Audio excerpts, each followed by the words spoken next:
다시 살리는 겁니다. 그랬을 경우에 옛날에 잃어버렸던 카드를 또 반도체 터치키를 주원들 들어올 수는 없습니다. 예. 이게 뭐 갖다 대볼 수는 있겠지만 갖다 대는들 문은 열리지 않고 나중에 경보음이 울려서 다 잡아가세요. 참 여기 신고하는 거와 똑같은 현상이 벌어지기 때문에 특별히 우려할 필요는 없고요. 잃어버리더라도 대처만 잘 하신다면 편하게 쓸 수 있으리라 생각이 됩니다. 저는 또 조금 창피한 일이지만 이런 경험도 있어요. 어떤 경험이요? 집에 이제 문을 열려고 탁 이렇게 오픈을 했어요. 근데 어머 번호가 생각이 안 나는 거예요. 야, 많이 부끄러우셨겠어요. 예. 그래갖고요. 또 번호를 한 3-4번 이상 실수를 하면은 예. 잠겨버리잖아요. 그렇죠.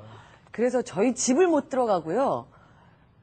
저기 서비스 센터에 전화를 해서 부른 예. 적이 있는데 예. 그분들도 이해를 못 하시더라고요. 그래서 예. 제가 어머 저 모르게 가족 누군가가 번호를 바꿨나 봐요라고 얘기는 했었는데 그럴 경우에는 어떻게 해야 되죠? 예. 그럴 경우가 거의 없습니다만 혹시 워낙 바쁘게 네. 사시다 보면 있을 수도 있겠죠. 네. 특히 그런 경우에는 비싼 대가를 치르는 방법밖에 없습니다. 네. 다른 방법이 없고요.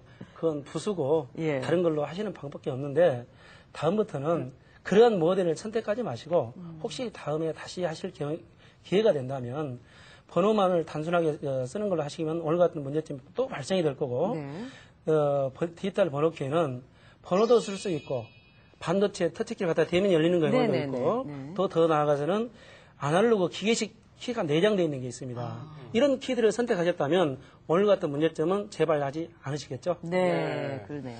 자, 이 디지털 도어락의 이 키를 글쎄요, 뭐 신용카드나 또는 교통카드로 함께 쓰실 때 글쎄 이게 개인정보 유출이 되지는 않을까 또는 갑자기 돈이 인출되지는 않을까 이런 걱정이 들어서 저는 사실 못 쓰겠거든요.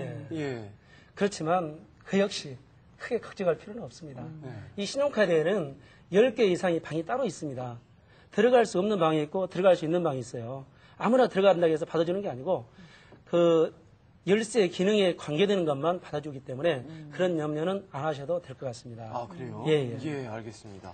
그리고 보통 건전지가 들어가잖아요. 예. 그렇죠. 근데 건전지를 어느 정도 쓰고 바꿔야 되는지 그런 것들도 참 궁금하더라고요. 예, 저도 갑자기 방전이 되면 네. 디지털 도어락이 이렇게 잠기게 돼서 어떻게 되나 아주 걱정을 많이 했는데요. 보통 건전지의 경우 1년 정도 사용이 가능하고요. 또 혹시라도 교환 시기를 놓치거나 방전이 되는 경우에는 그 안에 비상 단자가 접촉이 되어서 일시적으로 충전이 된다고 합니다. 그래서 비밀번호나 뭐 열쇠가 작동하게 되는 거지요. 네. 그리고 요즘에는 건전지 교체 시기를 알려주는 그러한 장치도 개발되어 있습니다. 네. 사실 디지털 도어락 이거 사셔갖고 사용 설명서만 잘 읽어보셔도 뭐 이렇게 뭐 교체 시기나 다 자세하게 나와 있는데 가장 중요한 거 일상생활이 아니고요. 화재 발생 시에 저 같은 경우에는 이 혹시 주변이 물론 뭐 단단하게 제작이 되어 있긴 하지만 좀 일그러지거나 찌그러져서 이게 작동이 안 돼서 혹시나 좀 낭패를 보는 그런 경우가 발생하지 않을까 하는 그런 우려가 좀 있습니다, 선생님. 예, 맞습니다. 예. 실제로 그런 현상이 있었고요. 일단은 그런 화재가 없으면 좋겠지만 그렇죠. 일어났다면 당황하지 마시고 대처를 하셔야 됩니다.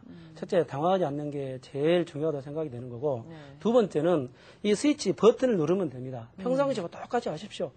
만약에 이게 안 된다. 그러면 제2의 방법 또 있습니다. 예. 밑에 보시면 수동 레버가 있어요. 네, 돌리는 수동 거. 레버를 돌려서 네. 평상시와 똑같이 열고 나가면 아무런 문제가 안 생깁니다. 당황하지 마시고 그렇게 하시면 되고 그보다도 더 한 가지 더 좋은 키를 선택을 하신다면 그런 일을 방지하기 위해서 지금 요즘 나온 디지털 방식에는 화재 경보 시스템이나 또 화재가 발생했을 때 자동으로 개폐되는 그 방법이 택해져 있습니다. 그런 기계를 선택하신다면 오늘과 같은 이런 걱정은 덜 하셔도 되지 않으리라 생각이 됩니다. 그런 기계가 있었군요. 예. 자, 또 하나 정말 이래서는 안 되는데요. 디지털 도어락이 전기 충격기로 열린다는 그 뉴스가 보도되고 나서 이걸 사야 돼 말아야 돼 고민하시는 분 참 많거든요. 충격이죠. 네, 속 시원하게 답변 좀 해주세요. 네, 알겠습니다. 네. 물론 또한 이런 일이 없어야 되는데 있었습니다. 그렇지만 모든 디지털 도어락이 다 그런 건 아닙니다. 그중에 몇 개의 열쇠가 3만 볼트 이상의 전기 충격기로 3만 볼트 이상의 전압을 가했을 때 이게 자동 개폐되는 방식이었거든요. 네. 그렇지만 지금은 걱정하실 필요가 없습니다. 지금 구입하시는 분들은 이런 3만 볼트 이상의 전력을 공급을 하더라도 전혀 문제가 생기지 않습니다. 그렇기 때문에 앞으로는 그 디지털 키를 구입하셔야 되더라도 물론 걱정은 되시겠지만 그런 그 단점은 보완이 되어 있으니까 걱정을 안 하시고 구입하셔도 괜찮으리라 생각이 듭니다. 자, 그렇다면은 기존에 조금 그 오래전에 구입을 하셔서 이런저런 그 장치들이 없는 경우에 이런 경우에는 아예 통째로 그냥 다 구입을 해서 바꾸셔야 되는 건가요, 주부님? 네, 뭐 그렇게 하셔도 되는데요. 예. 업체에서 방지칩을 업그레이드 서비스를 해주고 있습니다. 대부분 뭐 유료 서비스이긴 하지만요. 꼭 필요한 부분이기 때문에 주부님들이 놓치지 않으셨으면 좋겠습니다. 네. 자, 그러면은 본격적으로 구입에 들어가 보겠습니다. 디지털 도어락 구입 시 반드시 살펴야 할 주의사항들 소개해 주세요. 우선 디지털 도어락은 아파트의 방화벽을 기준으로 제품이 다 설계가 되어 있습니다. 그렇기 때문에 뭐 알루미늄 샤시나 나무 등 다른 문에 설치를 할 때에는 비용이 좀 더 추가가 된다는 거는 알고서 이제 구입을 하셔야 되고요. 자, 첫 번째부터 알아보겠습니다. 첫 번째는 보안성을 고려해야 합니다. 네. 일단 그 비밀번호가 쉽게 유출되지 않는 제품인지 일단 확인을 하셔야 하고요.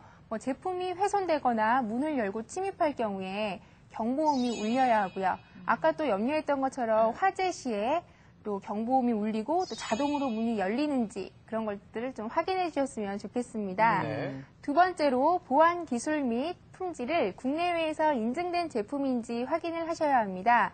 국산 신기술 인정 마크인 KT 마크, 또 EM 마크, 표준협회에서 제정하는 으뜸이 마크 등을 확인해 주시면 아주 확실하십니다. 네. 세 번째, 이중 개폐식을 선택하시는 것이 좋습니다. 열쇠를 잃어버리거나 지문 인식이 되지 않을 때가 있을 수 있으니까요. 카드키가 함께 되어 있는 것을 선택하시면 좋겠습니다. 네 번째로 편리성에도 관심을 좀 가져주셔야 되는데요. 문을 열 때 한 번의 터치로 자연스럽게 열리는지, 또 나중에 이동하기가 편리한지, 또 항상 그런 경보음 자체가 아주 잘 되어 있는지도 확인하셔야겠습니다. 마지막으로 사후 관리 시스템이 잘 되어 있는지 확인하셔야 됩니다. 디지털 도어락의 경우는 우리가 주변에 있는 열쇠 가게에서는 뭐 수리가 잘 안 되거든요. 그래서 AS 센터를 미리 확인해 두시고 또 소요 시간도 얼마나 되는지 확인해 두시는 게 더욱 안전하겠습니다. 네. 저 주부님한테 궁금한 게 갑자기 생겼어요. 만약에 우리 신도순 주부님 댁에 그 손잡이에 달린 주키와 그리고 또 그 열쇠 위쪽에 달린 그 보조키 있지 않습니까? 두 개 중에 어떤 걸 사용하시겠어요? 네, 뭐 실용적인 면하고 가격 경쟁력을 본다면 주키보다는 보조키의 선택이 더 좋을 텐데요. 주키의 경우는 뭐 구멍을 많이 뚫기 때문에 나중에 가지고 갈 수가 없고 또 가격도 많이 비쌉니다. 하지만 뭐 기능이나 경고성 면에서 본다면 보조키보다 주키가 더 나을 수도 있겠죠. 그렇군요. 자, 이렇게 열쇠는 꼼꼼히 알아봤는데요. 현관문만 사실 잘 잠그면 뭐합니까? 이 집 안에 단속도 잘해야 되잖아요. 자, 산림구단 신도순 주부께서 조사한 알찬 방법 요령 알아보겠습니다. 도둑이 범행을 하는데 걸리는 시간 30분 내외. 강도 침입 통계 자료를 살펴보면 놀랍게도 문단속을 안 한 집으로 51%가 당당히 침입했다고 하는데요. 도난 사고 예방, 도둑 침입 방지. 도둑아 꼼짝 마라. 우리 집은 내가 지키는 알찬 방법 요령 알아보겠습니다.